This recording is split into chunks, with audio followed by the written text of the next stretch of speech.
आदरणीय सभापति महोदय, हम लोग कुछ शब्दों से बड़े परिचित हैं। श्रमजीवी, बुद्धिजीवी, ये सारे शब्दों से परिचित हैं। लेकिन मैं देख रहा हूं कि पिछले कुछ समय से इस देश में एक नई जमात पैदा हुई है, एक नई बिरादरी सामने आई है, और वो है आंदोलनजीवी। ये जमात आप देखोगे, वकीलों का आंदोलन है वो वहां नजर आएंगे, स्टूडेंट का आंदोलन है वो वहां नजर आएंगे, मजदूर का आंदोलन है वो वहां नजर आएंगे, कभी पर्दे के पीछे कभी पर्दे के आगे।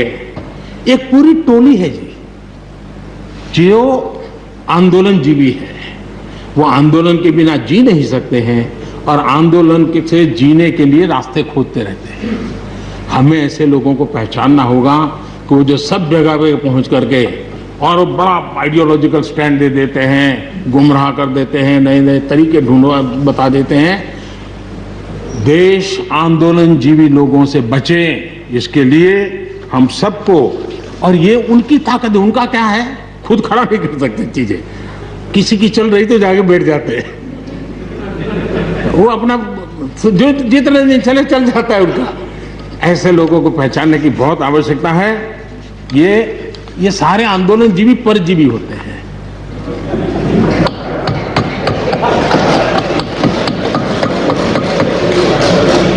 और यहां पर सब लोगों को मेरी बात से आनंद इसलिए होगा कि आप जहां जहां सरकारें चलाते होंगे, आपको भी ऐसे परजीवी आंदोलनजीवियों का अनुभव होता होगा।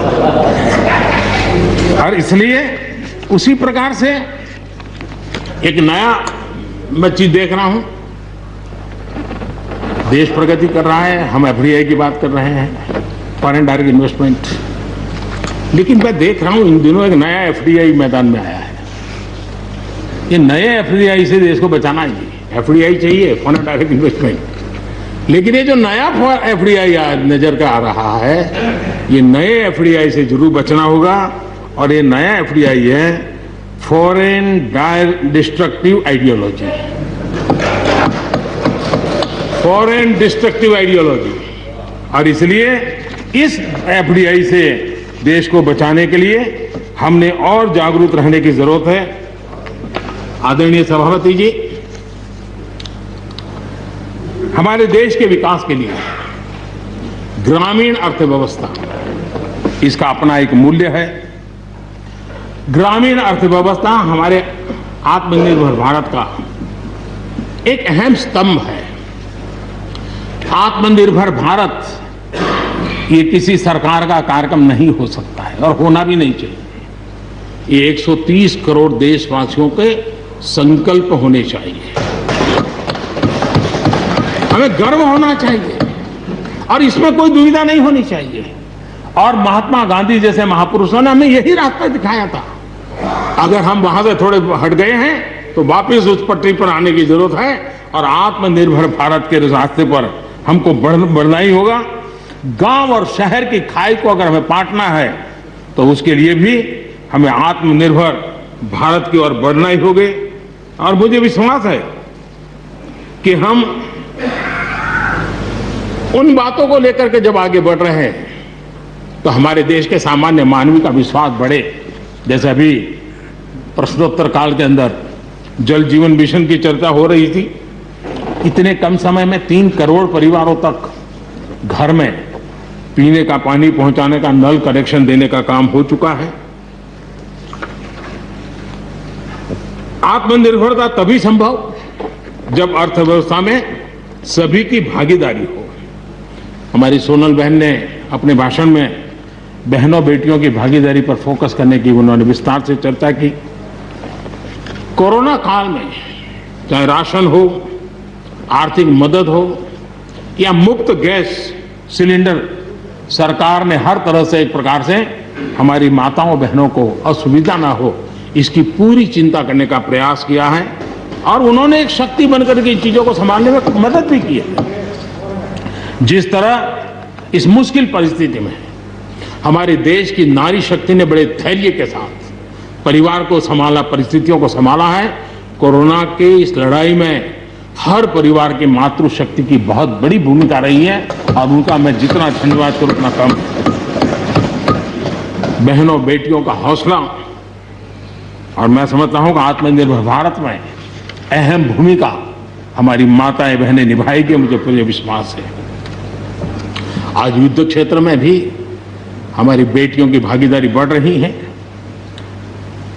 नए जो लेबर कोड बनाए हैं उसमें भी बेटियों के लिए हर सेक्टर में काम करने के लिए समान वेतन का हक दिया गया है। मुद्रा योजना से 70% जो लोन ली गई है वो हमारी बहनों के द्वारा ली गई है, यानी एक प्रकार से एडिशन। करीब 7 करोड़ महिलाओं की सहभागिता से 60 लाख से ज्यादा सेल्फ हेल्प ग्रुप आज आत्मनिर्भर भारत के प्रयासों को एक नई ताकत दे रहे हैं। भारत की युवा शक्ति पर हम जितना जोर लगाएंगे, हम जितने अवसर उनको देंगे, मैं समझता हूं कि वो हमारे देश के लिए भविष्य के लिए, उज्जवल भविष्य के लिए एक मजबूत नींव बनेंगे। जो राष्ट्रीय एजुकेशन पॉलिसी आई है उस राष्ट्रीय एजुकेशन पॉलिसी में भी हमारी युवा पीढ़ी के लिए नए अवसर देने का प्रयास हुआ है और मुझे खुशी है कि एक लंबा अरसे समय गया एजुकेशन पॉलिसी पर चर्चा में, लेकिन उसकी स्वीकृति जिस प्रकार से देश में हुई है एक नया विश्वास पैदा किया है और मुझे विश्वास है कि ये नई एजुकेशन पॉलिसी, नई राष्ट्रीय शिक्षा नीति हमारे देश के लिए एक नए तरीके से पढ़ने का विचार दिखा आगे। हमारा एमएसएमई सेक्टर, रोजगार के सबसे ज्यादा अवसर एमएसएमई सेक्टर को मिल रहे हैं और जब कोरोना काल में जो स्टिमुलस की बात हुई उसमें भी एमएसएमई पर पूरा ध्यान दिया गया और उसी का परिणाम है कि आर्थिक रिकवरी में आज हमारे एमएसएमई बहुत बड़ी भूमिका निभा रहे हैं और हम इसको आगे बढ़ा रहे हैं। हम लोग प्रारंभ से सबका साथ, सबका विकास, सबका विश्वास का मंत्र लेकर के चल रहे हैं और उसी का परिणाम है कि नॉर्थ ईस्ट हो या नक्सल प्रभावित क्षेत्र, धीरे धीरे वहाँ हमारी समस्याएं कम होती जा रही हैं और समस्याएं कम होने के कारण, सुख और शांति का अवसर पैदा होने के कारण विकास की मुख्य धारा में ये हमारे सभी साथियों को आने का अवसर मिल रहा है और भारत के उज्जवल भविष्य में ईस्टर्न इंडिया बहुत बड़ी भूमिका निभाएगा, ये मैं साफ देख रहा हूँ और उसको हम पूरी मजबूती से काम रहे। मैं आदरणीय गुलाम नबी जी को सुन रहा था, वैसे भी बड़ी मृदुता, सौम्यता और कभी भी कटु शब्द का उपयोग न करना ये गुलाम नबी जी की विशेषता रही है और मैं मानता हूं कि हम सभी जो सांसदगण हैं उन्होंने उनसे ये सीखने जैसी चीज है और इसलिए मैं उनका आदर भी करता हूं। और उन्होंने जम्मू कश्मीर में जो चुनाव हुए उसकी तारीफ की। उन्होंने कहा कि बहुत लंबे समय से, और उन्होंने ये भी कहा कि मेरे दिल में जम्मू कश्मीर विशेष है और स्वाभाविक भी है, उनके दिल में ये होना पूरे हिंदुस्तान के दिल में जम्मू कश्मीर उसी भाव से भरा पड़ा हुआ है। जम्मू कश्मीर आत्मनिर्भर बनेगा उस दिशा में हमारा, वहाँ पंचायत के चुनाव हुए, बीडीसी के चुनाव हुए, डीडीसी के चुनाव हुए और इन सब की सराहना गुलाम नबी जी ने की है। इस प्रशंसा के लिए मैं आपका बहुत आभारी हूँ, लेकिन मुझे डर लगता है। आपने प्रशंसा की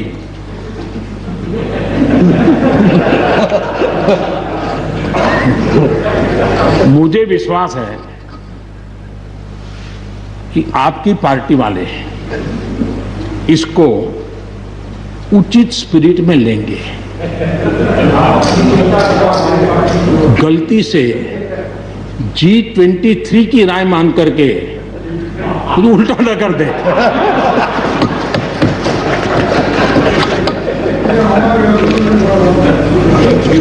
नमस्कार, मैं हूं मानक गुप्ता। अगर आपको हमारा ये वीडियो पसंद आया हो तो इसे लाइक और शेयर जरूर करें और हाँ, हमें सब्सक्राइब और फॉलो करना ना भूलें ताकि आप देश और दुनिया की कोई खबर मिस ना करें। तो जुड़े रहिए हमारे साथ और देखते रहिए News 24।